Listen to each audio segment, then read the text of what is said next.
नमस्कार मित्रों, स्वागत करता हूं आपके अपने चैनल एसके प्राइम नोट्स पर। तो आज हम पढ़ने वाले हैं राजस्थान के महत्वपूर्ण तथ्यों के बारे में। तो शुरुआत करते हैं आज हम लोग हमारे पहले फैक्ट की तरफ कि राजस्थान के पतंजलि और वाल्मीकि। पहला फैक्ट कौन सा हमारे राजस्थान के पतंजलि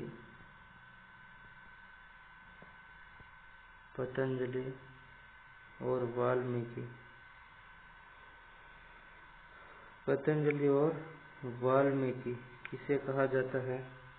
यह कहा जाता है बाबूजी चतुर सिंह जी को। किसे कहा जाता है? बाबूजी चतुर सिंह जी को। बाबूजी चतुर सिंह को। नेक्स्ट 2 नंबर पे फैक्ट आदिवासियों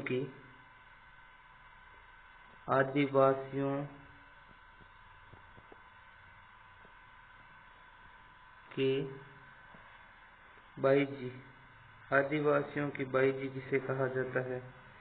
मंजू राजपाल को कहा जाता है आदिवासियों की बाईजी।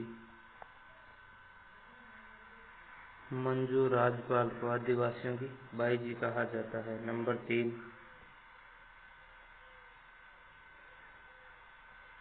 राजस्थान की लता किसे कहा जाता है?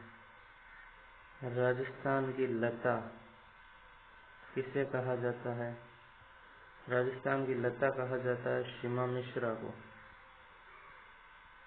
सीमा मिश्रा को राजस्थान की लता कहा जाता है। मेवाड़ का उद्धारक राणा हमीर को। मेवाड़ का उद्धारक राणा हमीर को कहा जाता है। मेवाड़ का उद्धारक राणा हमीर को कहा जाता है। यहाँ तक क्लियर है। उसके बाद खड़ताल का जादूगर किसे कहा जाता है? खड़ताल का जादूगर किसे कहा जाता है? तो खड़ताल का जादूगर कहा जाता है सदीक खां मंगनियार को। किसे कहा जाता है? सदीक खां मंगनियार। सदीक खां मंगनियार को खड़ताल का जादूगर कहा जाता है। ये एग्जामों में आया हुआ पिछली बार, मेरे हिसाब से शायद एलडीसी के अंदर पूछा हुआ है। कैमिल मैन किसे कहा जाता है?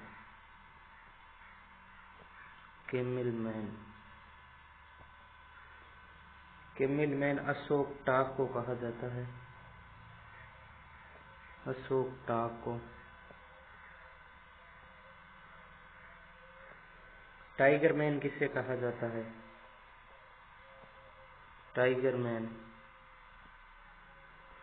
मैन कहा जाता है कैलाश सांखला को। कैलाश सांखला को कहा जाता है टाइगर मैन। वाटरमैन किसे कहा जाता है? वाटरमैन कहा जाता है राजेंद्र सिंह को। पानी वाले बाबा। फिर आता है राजस्थान का गांधी किसे कहा जाता है?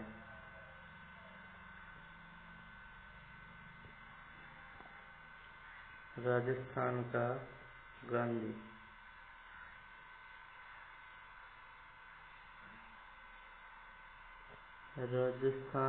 गांधी किसे कहा जाता है? तो राजस्थान का गांधी कहा जाता है गोकुलभाई भट्ट को।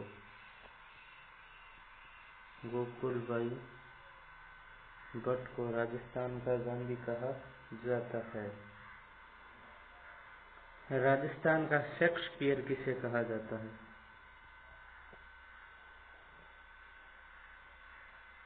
राजस्थान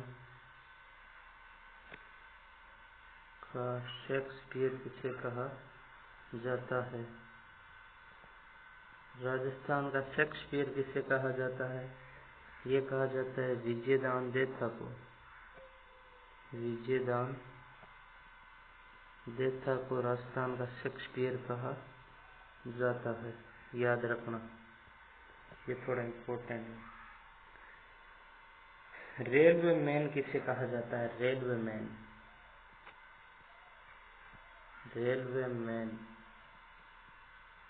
रेलवे मैन कहा जाता है किशन लाल सोनी को। ये बूंदी के निवासी हैं।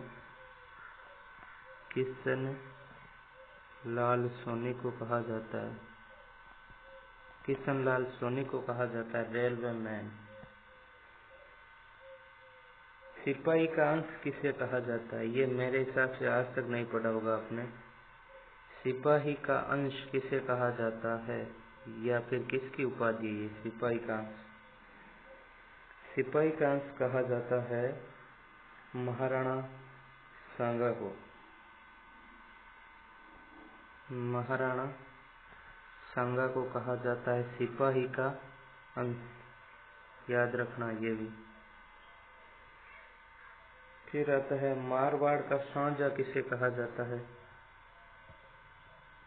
मारवाड़ का शाहजहाँ, मारवाड़ का शाहजहाँ किसे कहा जाता है? मारवाड़ का शाहजहाँ किसे कहा जाता है? महाराज उमेद सिंह को, जो मारवाड़ का था ना, उमेद सिंह। एक उमेद सिंह बूंदी का भी था, उमेद सिंह को कहा जाता है। फिर आता है राजस्थान का जनरल डायर किसे कहा जाता है? राजस्थान का जनरल डायर, राजस्थान का जनरल डायर किसे कहा जाता है?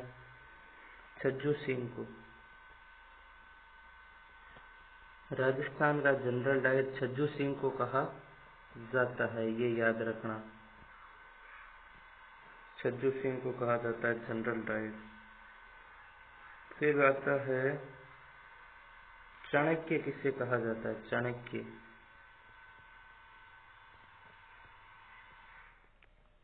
चाणक्य किसे कहा जाता है? तो चाणक्य सवाई जय सिंह को किसे कहा जाता है? सवाई जय सिंह को चाणक्य कहा जाता है।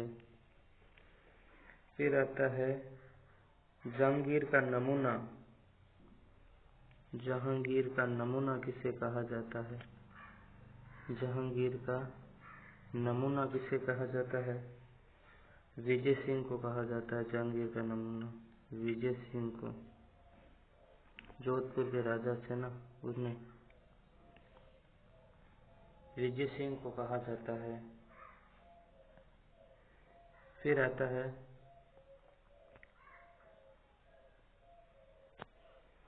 विद्वानों का जन्मदाता, विद्वानों का जन्मदाता किसे कहा जाता है? विद्वानों का जन्मदाता, विद्वानों का जन्मदाता किसे कहा जाता है? अनूप सिंह को कहा जाता है। अनूप सिंह कहाँ के निवासी थे? तो ये थे बीकानेर के, ये याद रख लेना। अनूप सिंह को कहा जाता है विद्वानों का जन्मदाता। फिर पेड़ वाले बाबा किसे कहा जाता है? ये ध्यान रखना थोड़ा, पेड़ वाले बाबा किसे कहा जाता है? पेड़ वाले बाबा किसे कहा जाता है? तो ये कहा जाता है काकपुरी को, काकपुरी को पेड़ वाले बाबा कहा जाता है। पत्थरों का चित्तेरा किसे, पत्थरों का चित्तेरा, पत्थरों का चित्तेरा किसे कहा जाता है? अर्जुन प्रजापति को, अर्जुन प्रजापति को पत्थरों का चितेरा कहा जाता है।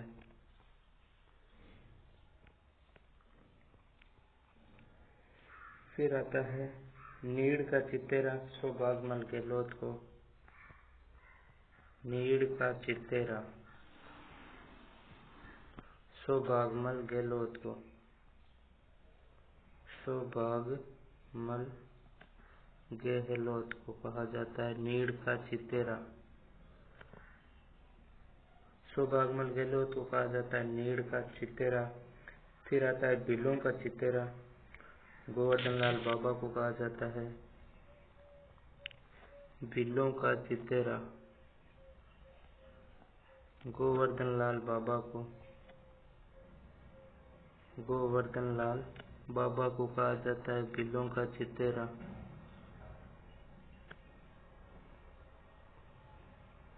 फिर आता है अगला नेक्स्ट,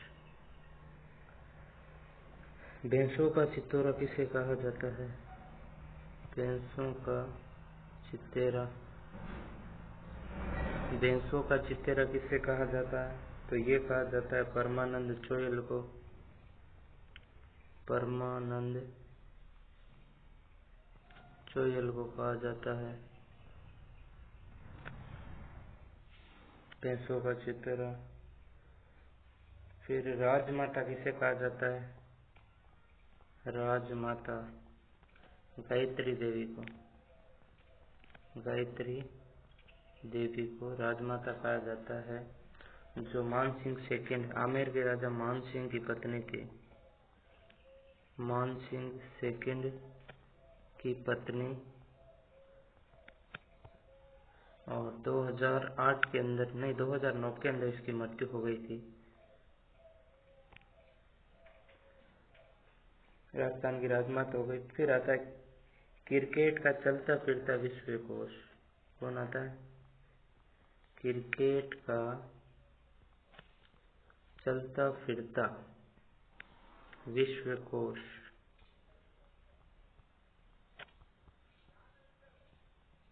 किसे कहा जाता है बताइए? क्रिकेट का चलता फिरता विश्वकोश राज सिंह को कहा जाता है। राज सिंह को, जो कि डूंगरपुर के हैं। इनकी कर्मस्थली डूंगरपुर है। क्रिकेट का चलता फिरता विश्वकोश राज सिंह डूंगरपुर को। राजस्थान का अर्जुन किसे कहा जाता है?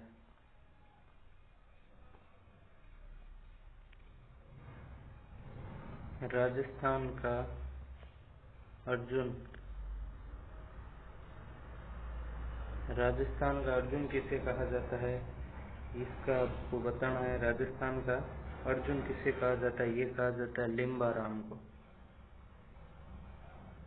जो कि तीरंदाजी से संबंधित है, मेवाड़ के।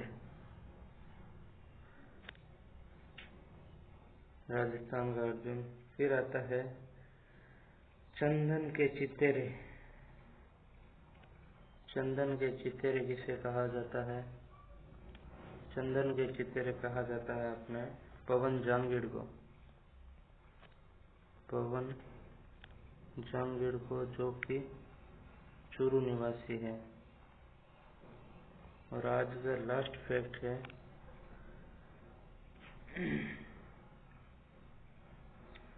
रानी जी किसे कहा जाता है?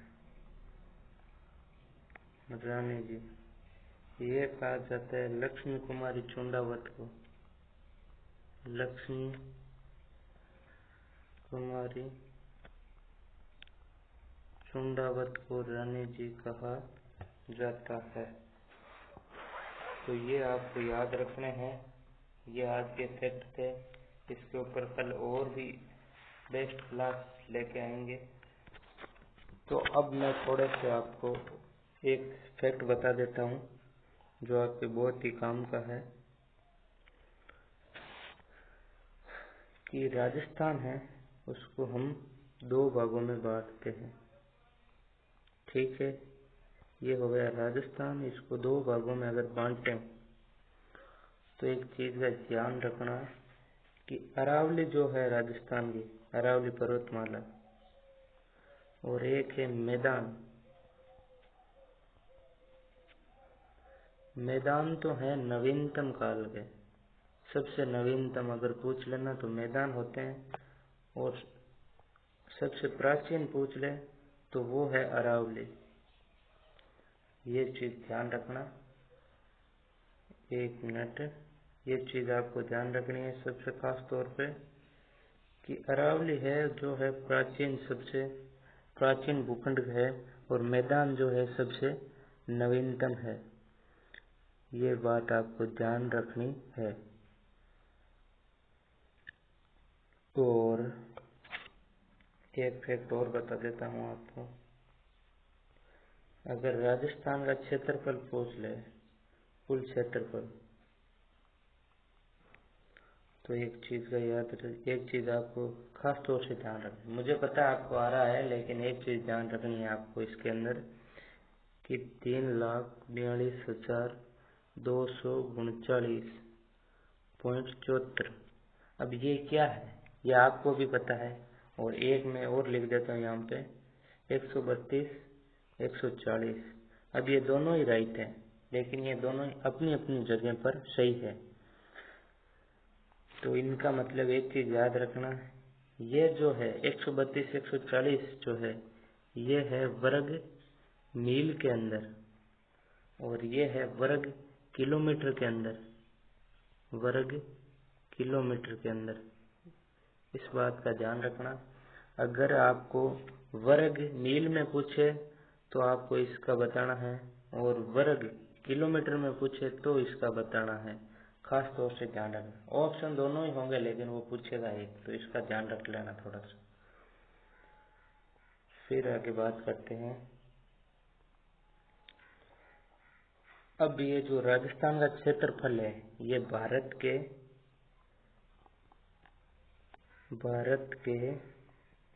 कुल 10.41% भाग को घेरता है, 10.41 भाग पर फैला है। जैसे कि मान लो, आपको समझाता हूँ, भारत मान लो 100% है, उस 100 में से 10.41% जो है वो अपना राजस्थान है। समझ गए होंगे अब शायद मेरी बात आप। उसके बाद राजस्थान की उत्तर से दक्षिण तक की लंबाई, उत्तर से दक्षिण तक की लंबाई कितनी है, तो उत्तर से दक्षिण की लंबाई है, आपको याद रखना है 826 किलोमीटर। ठीक है, 826 किलोमीटर। और अगर पूछ ले कि राजस्थान की पूर्व से पश्चिम तक लंबाई कितनी है, तो इसका जवाब देना आपको 869 किलोमीटर। ठीक है। अगर पूछ ले कि इन दोनों के मध्य अंतर कितना है, अंतर मतलब उत्तर से दक्षिण और पूर्व से पश्चिम, पूर्व से पश्चिम, उत्तर से दक्षिण कितनी बताई मैंने आपको, 826 किलोमीटर, और पूर्व से पश्चिम 869 किलोमीटर। इन दोनों के मध्य अंतर कितना है, डिफरेंस कितना है, तो ये याद रखना 43 किलोमीटर इनके मध्य अंतर है। ये आपको खास तौर से ध्यान रखना है। राजस्थान के आकार पूछ ले तो, राजस्थान का आकार पूछ ले तो आप क्या जवाब देंगे, तो राजस्थान का आकार आपको जवाब देना है किस प्रकार का है, पतंगाकार, जिसको हम विषम कोणीय चतुर्भुज, विषम कोणीय चतुर्भुज बोल सकते हैं, या रोम्बस भी बोल सकते हैं। अब ये नामकरण है जो किसने दिया था, तो ये नामकरण किसने दिया, तो इसका ये नाम याद रखना, T.H. हैंडले द्वारा ये नामकरण दिया गया, T.H. हैंडले द्वारा नामकरण दिया गया इसका, राजस्थान का जो है। फिर एक चीज याद रखना कि भारत में राजस्थान किस दिशा में स्थित है, तो उसका याद रखना आपको। भारत के अंदर विशेष बता रहा हूँ, याद रखना, प्रश्न को ध्यान रखना। तो भारत के उत्तर पश्चिम भाग में राजस्थान स्थित है, उत्तर पश्चिम भाग में स्थित है, उत्तर पश्चिम भाग में स्थित है, ये याद रखना है आपको, उत्तर पश्चिम भाग में स्थित है। फिर अगर पूछ ले कि राजस्थान का अक्षांशीय विस्तार, राजस्थान का अक्षांश अगर पूछ ले और देशांतर पूछ ले, तो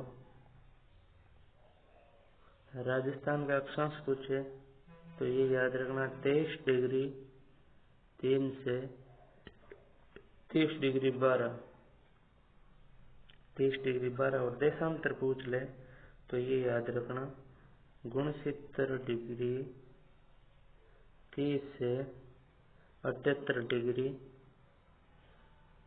17, ये याद रखना है आपको।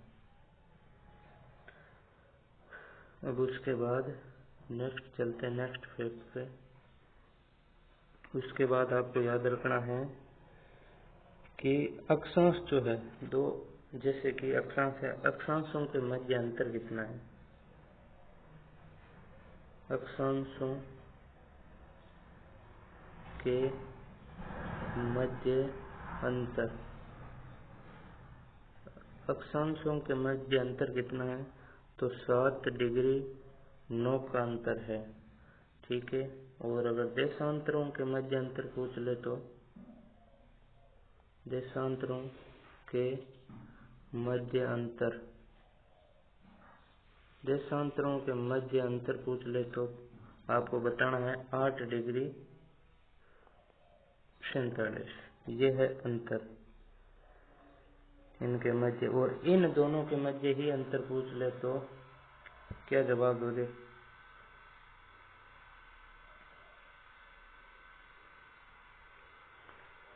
तो ये जो 47 है ना, इसको आप 9 डिग्री भी बोल सकते हो, तो भी अगर राइट हो जाएगा आपका। तो अगली चीज है कि पूर्व से पश्चिम में सूर्योदय होने में कितना समय लगता है। जैसे कि भाई सूर्य उदय कहाँ से होता है, हमारे धौलपुर से होता है, ठीक है। और अस्त कहाँ पर होता है, जैसलमेर में, राजस्थान की बात कर रहा हूँ, ठीक है। तो फिर अपने को बताना है कि इनके मध्य अंतर कितना है, तो इनके अंतर पूछ लेना सूर्योदय का, तो ये याद रखना 35 मिनट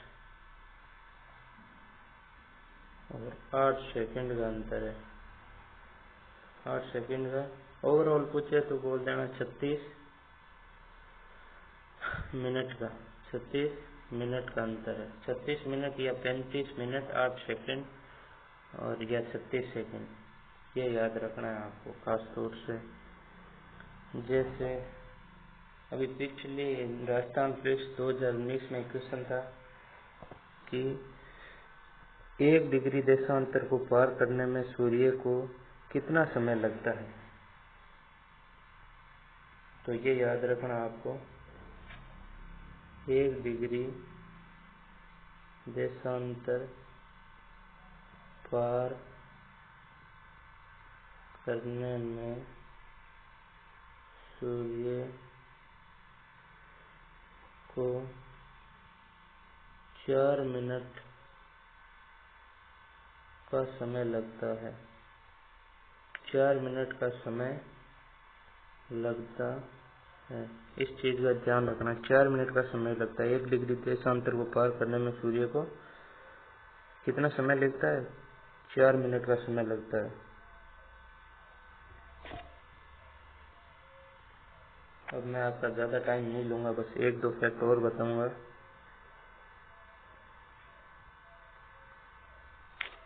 एक चीज़ ये ध्यान रखना, ये फैक्ट आपको कोई नहीं बताएगा। पाली, एक तो पाली जिला और बाड़मेर, पाली और बाड़मेर, इन जिला मुख्यालयों का अक्षांश समान है, इन जिला मुख्यालयों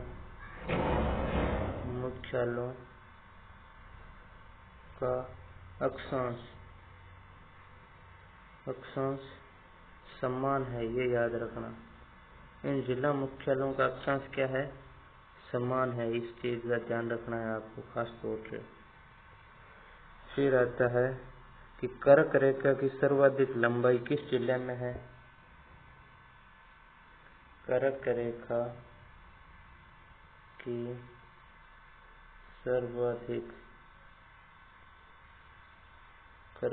की सर्वाधिक लंबाई किस जिले के अंदर है? बांसवाड़ा के अंदर। और अगर पूरे सबसे कम तो वो है डूंगरपुर के अंदर। ये याद रखना कर्क रेखा की लंबाई को। कर्क रेखा से सर्वाधिक दूरस्थ जिला पूछ ले तो कर्क रेखा से सर्वाधिक दूरस्थ जिला, अर्थात जो दूर है दूरस्थ जिला, तो ये याद रखना गंगानगर है। सबसे दूर पड़ता है कर्क रेखा से। गंगानगर उत्तर में आ जाता है तो, और कर्क रेखा निकलती है अपने दक्षिण से, गुजरात के पास, है ना। तो अगर लंबाई पूछ लेना कर्क रेखा की तो ये याद रखना, ज्यादातर आपको बताएंगे कि भाई 27 किलोमीटर है। 27 नहीं है, कर्क रेखा की टोटल लंबाई 26 किलोमीटर की है, ये याद रखना है। कर्क रेखा की लंबाई 26 किलोमीटर है। इसके बाद आज के लिए अपन यही क्लास समाप्त करते हैं।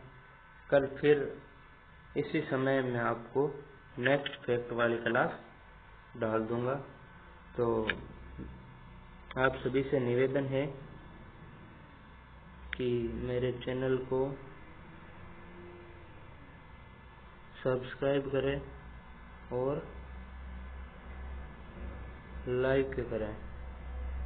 धन्यवाद। आपका दिन शुभ हो।